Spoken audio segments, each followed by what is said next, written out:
Hello my friends, स्वागत है आपका मेरे चैनल में। और आज मैं फिर आज आपके लिए हाजिर हो गया हूं बहुत ही कमाल के सेंटेंसेस और ट्रांसलेशन लेकर, जिसमें हम सीखेंगे ग्रामर, वोकैबुलरी और बहुत कुछ।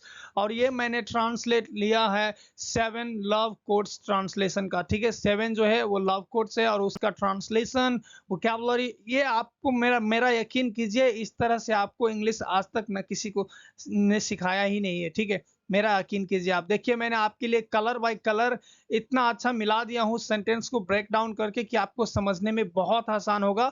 ऊपर से मैं एक्सप्लेन करूंगा तो और भी आसान हो जाएगा।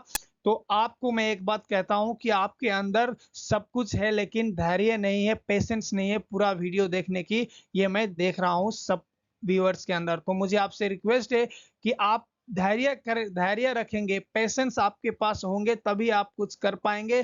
कोई भी चीज दुनिया में जादू नहीं कि आप एक दिन में कर जाएंगे। ठीक है, तो आपको धैर्य रखने की जरूरत है और पूरा वीडियो देखना प्लीज, तभी आपको कुछ सीखने को मिलेंगे। नहीं तो आप एक स्लाइड देखते हैं, 2 स्लाइड देखते हैं, वीडियो छोड़ के चले जाते हैं। आप भटकते रहते हैं, ना यहाँ सीख पाते हैं ना कहीं सीख पाते हैं। ठीक है, ये बहुत ही लोगों के साथ ऐसा होते हैं। तो आपको फोकस करना पड़ेगा और थोड़ा सा धैर्य रखना पड़ेगा। कोई जादू का बक्स नहीं है जिसमें मैं आपको निकाल के दे दूं और आप इंग्लिश सीख जाएंगे। ठीक है, तो ये बात मेरा आप ध्यान रखना। और मैं आपसे रिक्वेस्ट करता हूं कि वीडियो पूरा देखना, और वीडियो को प्लीज पसंद आए तो लाइक करना। नहीं तो आप बता सकते हैं कि आपको पसंद क्यों नहीं आया कमेंट में। अगर आपका कोई सलाह सुझाव सजेशन है वो भी आप मुझे दे सकते हैं। ठीक है, तो चलिए शुरू करता है। मैंने बहुत बकवास कर लिया, लेकिन शायद वो बकवास करना भी आपके लिए जरूरी था, क्योंकि कहीं ना कहीं वो आपको ही हेल्प करने वाला है। ठीक है, तो सबसे पहला जो मेरा सेंटेंस है, किसी के द्वारा गहराई से प्यार किया जाना, ठीक है, आपको ताकत देती है। इसे इंग्लिश में ट्रांसलेटर क्या है? Being deeply loved by someone. देखिए, जैसे जैसे मैंने सेंटेंस को ब्रेक डाउन किया है वैसे ही कलर है। यहाँ से इसका कलर है तो यहाँ से इसका है, तो आपको समझने में बहुत आसान होगा। Being deeply loved by someone मतलब किसी के द्वारा गहराई से प्यार किया जाना। ठीक है, आपको ताकत देती है, गिव्स यू स्ट्रेंथ। ठीक है, गिव्स यू स्ट्रेंथ मतलब आपको ताकत देती है। पूरा सेंटेंस क्या है? किसी के द्वारा गहराई से प्यार किया जाना आपको ताकत देती है। Being deeply loved by someone, ये पैसिव है इसलिए यहाँ पे लव्ड है। ठीक है, being deeply loved by someone gives you strength. ठीक है, ताकत देती है। जबकि जबकि यहाँ पे क्या है? वाइल, वाइल है कंजक्शन, यहाँ पे कंजक्शन का काम कर रहा है। जबकि किसी से प्यार करना आपको हिम्मत देती है। ठीक है, while loving someone gives you courage. Courage मतलब क्या होता है? हिम्मत। ठीक है, वाइल मतलब है जबकि। ठीक है, कंजंक्शन है, कंजंक्शन के जगह काम कर रहे हैं। लविंग समवन मतलब किसी से प्यार करना, गिव्स यू करेज, आपको हिम्मत देती है, करेज। ठीक है, तो नेक्स्ट सेंटेंस है हमारा, प्यार वो शर्त है जिसमें किसी और की खुशी आपके लिए जरूरी है। इसे मैं आपके लिए 2-3 सेकंड देता हूं सोचने के लिए। ठीक है, आप ट्रांसलेट करके करने की कोशिश कीजिए। प्यार वो शर्त है जिसमें किसी और की खुशी आपके लिए जरूरी है। इसे हम कैसे बोलेंगे? देखिए, love is that condition in which happiness of another person is essential to your one. देखिए, प्यार वो शर्त है, लव इज दैट कंडीशन, ये ग्रीन में है, ये भी ग्रीन में है, ताकि आपको एक एक ब्रेक डाउन करके आपको समझने में आसान होगा। देखिए, जिसमें जिसमें मतलब इन विच। ठीक है, इन विच किसी और की खुशी, happiness of other person, another person. देखिए, किसी और की खुशी, हैप्पीनेस ऑफ अनदर पर्सन आपके लिए जरूरी है। Is essential to your one, यहाँ पे वन है, is essential to your you भी हो सकते हैं, लेकिन यहाँ पे ये कोट है तो आप ध्यान रखना, टू योर वन मतलब खुद के लिए, is essential to your one. तो मैं एक बार और एक्सप्लेन करता हूं। प्यार वो शर्त है, love is that condition in which मतलब जिसमें किसी और की खुशी आपके लिए जरूरी है। Happiness of another person is essential to your one. Essential का मतलब होता है जरूरी, महत्वपूर्ण। ठीक है, इंपोर्टेंट, एसेंशियल, क्रूशियल, विटल, ये सब सेम है। ठीक है ना? ये सिग्निफिकेंट, इसका बहुत सारे सिनोनिम्स है। अगर इतने सिनोनिम्स आपको पता हो जाएगा तो आप इंग्लिश में फ्लुएंट हो जाएंगे। ठीक है, यहाँ पे एसेंशियल, इसे हम प्रोनाउंस करेंगे एसेंशियल। नेक्स्ट कोट है हमारा, अंधेरे अंधेरे को दूर नहीं करता, केवल प्रकाश ही वह कर सकता है। नफरत, नफरत को, सॉरी फ्रेंड, मैं यहाँ पे कोटेशन मार्क नहीं दिया हूँ क्योंकि ये किसी के द्वारा लिखा गया है, ये मेरा कोट नहीं है, लेकिन मैंने कोटेशन मार्क नहीं दिया हूँ क्योंकि देना चाहिए था मुझे लगता है मेरे हिसाब से, लेकिन मैंने नहीं दिया, शायद जल्दी जल्दी कंटेंट बनाने के लिए, तो मैं माफी चाहता हूँ, लेकिन आप समझ लेना कि ये किसी की तरह लिखा गया है, ठीक है। चलिए अब शुरू करते हैं। अंधेरे अंधेरे को दूर नहीं कर सकता, केवल हवा ही वह कर सकता है, ठीक है, केवल प्रकाश ही वह कर सकता है। नफरत नफरत को दूर नहीं कर सकती, केवल प्रेम ही ऐसा कर सकता है। तो चलिए हम इसे देखते हैं, ठीक है। देखिए, darkness can not drive out darkness, darkness can not drive out darkness, यहाँ पे देखिए ये ब्लैक में है, इसका ट्रांसलेशन यहाँ पे ब्लैक में है, ठीक है। अंधेरे अंधेरे को दूर नहीं कर सकता। ड्राइव आउट एक फ्रेजल वर्ब है जिसका मतलब होता है किसी भी चीज को दूर करना, खत्म करना, ठीक है। ड्राइव आउट बाहर करना, ठीक है, मिटा देना। तो darkness can not drive out darkness, अंधेरे अंधेरे को दूर नहीं कर सकते, केवल प्रकाश ही वह कर सकता है। प्रकाश क्या होता है? लाइट, है ना, light. Only light can do that. देखिए ये उस कलर में है, जिस कलर में हिंदी है उसी कलर में इंग्लिश है, तो आपको बहुत ही आसान हो रहा होगा अभी सेंटेंस को समझने में, ठीक है। Only light can do that, मतलब प्रकाश ही वह कर सकता है। नफरत नफरत को दूर नहीं कर सकती। देखिए, hate can not drive out hate, ठीक है, hate can not out drive out hate. अगर आपको बोलना है कि गुस्सा गुस्से को दूर नहीं कर सकते, ठीक है, मतलब गुस्सा कोई भी प्रॉब्लम सोल्व नहीं कर सकते, तो आप बोल सकते हैं angry can not drive out any solution to problems, ठीक है। बहुत तरीके से इस्तेमाल हो सकते हैं, लेकिन इस सोल्यूशन में यही अच्छा है। ड्राइव मतलब hate can not drive out hate, नफरत नफरत को दूर नहीं कर सकते। Only love can do that. देखिए, केवल प्रेम ही ऐसा कर सकता है, या केवल प्रेम ही वह कर सकता है। यहाँ पे दैट का मतलब ऐसा और वह दोनों हो सकता है, ये आप पे डिपेंड करता है कि आप कैसे इसे हिंदी में लिखते हैं, लेकिन इंग्लिश में समझते हैं only love can do that, केवल प्रेम ही ऐसा या प्रेम ही वह कर सकता है। ये सही बात है, नफरत नफरत को दूर नहीं करता, प्यार ही करते हैं। आपने कई बार रियल लाइफ में शायद एक्सपीरियंस किए होंगे, मैंने तो किया है। तो आप कलर बाय कलर देख लीजिए, आपको समझ में आ जाएगा, ठीक है। नेक्स्ट सेंटेंस है हमारा, अगर आप एक महिला को हंसा सकते हैं तो आप उसे कुछ भी करवा सकते हैं। मैं आपको 5 सेकंड देता हूं इसे आप सोचने के लिए, ठीक है। मैं चुपचाप हो जाता हूं 5 सेकंड के लिए।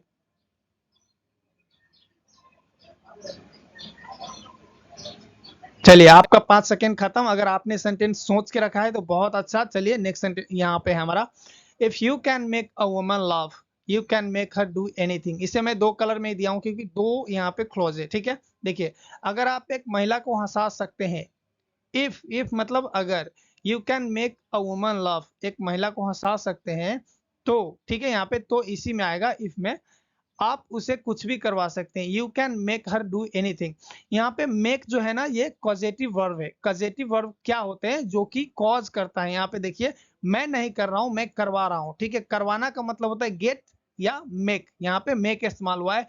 गेट का मतलब होता है करवाना, लेकिन मेक का मतलब होता है कि थोड़ा सा डिसएग्रीमेंट के साथ करवाना, मतलब अपने फायदे के लिए, चाहे जो भी, लेकिन यहाँ पे उस सेंस में इस्तेमाल नहीं हुआ है। ये कहने की कोशिश कर रहे हैं कि आप अगर वुमेन को हंसा सकते हैं तो आप उससे हर चीज पा सकते हैं, वो कहने की कोशिश कर रहे हैं ये sentence. You can make her do anything, आप उसे कुछ भी करवा सकता है। जैसे मैं आपको बोलूं कि आपका अगर कंट्रोल मेरा हाथ में है, आपके लाइफ का कंट्रोल मेरा हाथ में है, तो मैं आपसे कुछ भी करवा सकता हूँ, ठीक है ना। तो हम ऐसे बोल सकते हैं, if your control is in my hands I can make you do anything. I can make you do anything मतलब मैं आपसे कुछ भी करवा सकता हूँ, वह मुझसे कुछ भी करवा सकता है क्योंकि ये मेरी मजबूरी है। तो आप ऐसे भी बोल सकते हैं, he can make me do anything, it's my compulsion, because it's my compulsion, क्योंकि ये मेरा मजबूरी है। तो इस तरीके से आप बोल सकते हैं, तुम मुझसे कुछ भी करवा सकते हो, you can make me do anything, मैं आपके लिए रेडी हूं, I am ready for you, I am ready to do anything for you, मैं आपके लिए कुछ भी करने के लिए तैयार हूं। तो इस तरीके से आप इस्तेमाल कर सकते हैं। मैं कुछ ज्यादा ही बोल देता हूं पढ़ाने के टाइम में, एक्स्ट्रा सेंटेंसेस जो मैं आपको बोला वो लिखना चाहिए था मुझे, सॉरी फ्रेंड। चलिए शुरू करते हैं। नेक्स्ट सेंटेंस है, प्यार एक हवा की तरह है जिसे आप नहीं नहीं देख नहीं सकते, लेकिन महसूस कर सकते हैं। चलिए मैं इसके लिए भी आपको 5 सेकंड देता हूं, ठीक है।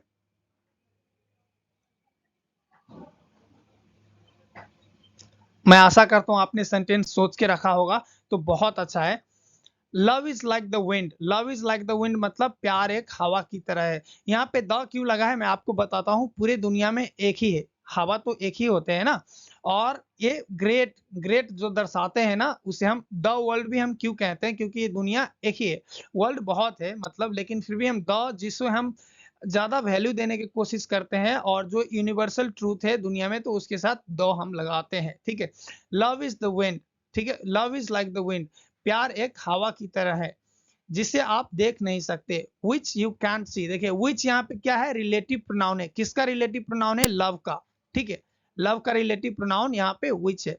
Love is like the wind, which जिसे यू कांट सी इट, आप देख नहीं सकते, बट मतलब लेकिन, यहाँ पे देखिए लाल में लेकिन है, वहां पे हिंदी में भी लाल में लेकिन है।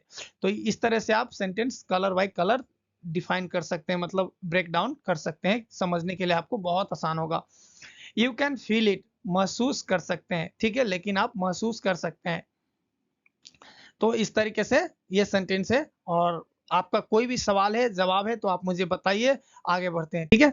कमेंट में जरूर लिखिएगा आपका सवाल, अगर कोई भी सवाल है और सजेशन है तो। जिसे आप प्यार करते हैं और जो आपसे प्यार करता है वह कभी एक जैसा नहीं हो सकता। देखिए फ्रेंड, ये कहने की कोशिश कर रहा है कि जिस व्यक्ति से आप प्यार करते हैं, या आप जिस व्यक्ति से प्यार करते हैं, वो कभी एक जैसा नहीं होता, ठीक है, नहीं होता। शायद ऐसे ही होते हैं, जिससे हम प्यार करते हैं वो भी एक जैसा नहीं होता। एक जैसा हो ही नहीं सकता कोई इंसान यार, थोड़ा ना थोड़ा फर्क रहता है इंटरेस्ट में, कहीं ना कहीं कैरेक्टर में, कहीं ना कहीं लोगों का इंटरेस्ट में ही बहुत फर्क होता है कोई। तो ये आपको मानना पड़ेगा, और मैं अग्री करता हूँ इससे। The one you love and the one who loves you are never ever the same person. देखिए, द वन यू लव मतलब जिसे आप प्यार करते हैं, और जो आपसे प्यार करता है, and the one who loves you, ठीक है, and the one who loves you are never ever the same person, वह कभी एक जैसा नहीं होता, ठीक है। यहाँ पे पर्सन किसको कह रहे हैं, यहाँ पे वह कभी एक जैसे नहीं होता, वह जो है यहाँ पे पर्सन डिफाइन कर रहे हैं, ठीक है, वह पर्सन। और नेवर एवर, यहाँ पे आपको देखने को मिलेगा नेवर, नेवर के बाद कोमा होना चाहिए था, लेकिन नेवर के एवर के बाद है, sorry friend. Never ever the same person, emphasize करने के लिए यहाँ पे कोमा दिया था, कि मिस्टेक हो गया है, एवर का बाद नहीं कोमा होना चाहिए था, नेवर का साथ होना चाहिए था, क्योंकि नेवर और एवर में मुझे पॉज लगाना था। मैं ऐसे बोलना चाहता था, the one you love and the one who loves you are never ever the same person. इस तरह से बोलेंगे तो कुछ इफेक्टिव साउंड करता है, ठीक है। आप कलर बाय कलर देख लीजिए, ब्रेक डाउन कर लीजिए सेंटेंस को, मैंने एक्सप्लेन कर रहा हूं मैं। आपको किसी की सुंदरता से प्यार हो सकता है, ये मेरा सबसे फेवरेट कोट है, जो कि मैंने अभी तक देखा है लव वर्ल्ड में, और ये गौतम बुद्धा ने लिखा था, ठीक है। बहुत लोग क्लेम करते हैं अब्दुल कलाम सर ने लिखा था, लेकिन मैं आपको बता दूं, इंटरनेट पे अब्दुल कलाम सर को इसलिए क्लेम करते हैं क्योंकि वो अभी फेमस है इंडिया का, मतलब वो एक शान है, बहुत कुछ है। तो इसीलिए उन्हें लोग कोट करते हैं कि ये अब्दुल कलाम के द्वारा लिखा गया था, लेकिन ये सही नहीं है, और मुझे कंफर्म भी नहीं है। लेकिन गौतम बुद्धा के द्वारा ये कहा गया था, वो मुझे काफी जगह से कंफर्मेशन मिली है, ठीक है। तो आपको किसी की सुंदरता से प्यार हो सकता है, लेकिन याद रखें कि आखिरकार आपको उस व्यक्ति के चरित्र के साथ रहना है, ना कि सुंदरता के साथ। ये काफी हद तक सही है, मतलब हम ब्यूटी देख के अट्रैक्ट हो। सबसे पहले इसे हम इंग्लिश में सेंटेंस ट्रांसलेट करते हैं, ठीक है, बाद में मैं बात करूंगा। देखिए, you may fall in love with someone's beauty, ठीक है। आपको किसी की सुंदरता से प्यार हो सकता है। You may fall in love मतलब आपको प्यार हो सकता है विद समवन्स ब्यूटी, किसी को सुंदरता के साथ, ठीक है, या किसी की सुंदरता से। यहाँ पे आप ऐसे भी बोल सकते हैं, you may fall in love with beauty of someone, ठीक है, लेकिन ये ज्यादा बेटर साउंड करता है, ग्रामेटिकली दोनों करेक्ट है, ठीक है। ये मैंने डाला कि you may fall in love with someone's beauty, आपको किसी की सुंदरता से प्यार हो सकता है, लेकिन याद रखें, देखिए, बट रिमेंबर, ये ब्लैक में है, ये ब्लैक में, बट रिमेंबर दैट फाइनली मतलब कि आखिरकार आपको उस व्यक्ति के चरित्र के साथ रहना है, ना कि सुंदरता के। यू हैव टू लिव मतलब क्या है, you have to live with the person's character, not beauty. Sorry friend, ये हिंदी में ऊपर ब्लू में है तो ये भी ब्लू में होना चाहिए था। बाय मिस्टेक ये मैंने रेड में डाल दिया, ये मुझे ब्लू में डालना चाहिए था। अभी मैं चेंज नहीं कर सकता इसे, तो प्लीज एडजस्ट कर लेना, आप भी समझते हैं ना। तो ठीक है, मैं आपको इसे एक्सप्लेन करता हूँ। ठीक है, ये कहने की कोशिश कर रहे हैं, you may fall in love with someone's beauty but remember that finally you have to live with the person's character not beauty. देखिए, ये कहने की कोशिश कर रहे हैं आपके सुंदरता से तो प्यार हो जाएंगे, लेकिन आप सुंदरता के साथ तो रहते नहीं, वो कंफर्ट तो होता ही नहीं है। आपको जो कंफर्ट देते हैं कि वो इंसान बिहेव कैसे करते हैं, बात कैसे करते हैं, उनका नेचर कैसा है, वो औरों के साथ कैसे रहते हैं, आपके साथ कैसे रहते हैं, तो वो सब ओवरऑल क्या होता है, पर्सनालिटी होता है, एक इंसान का कैरेक्टर होता है। आपको कितना भी खूबसूरत इंसान ला के रख दो, अगर आपको डेली गाली दे तो आपको पसंद आएगा? नहीं होगा। तो जिंदगी में जो रहना पड़ता है ना, लोगों के कैरेक्टर के साथ जीना पड़ता है, ब्यूटी के साथ नहीं। Beauty is always temporary and character is permanent, but character can be improved, character can be enhanced by some trainings. Okay, तो ये कहने की कोशिश कर रहे हैं फ्रेंड। इतना ही है, मैंने समझा दिया है और आशा करता हूं आपको पसंद आया होगा। प्लीज वीडियो को लाइक कर दीजिए और चैनल को सब्सक्राइब कर लीजिए। ठीक है।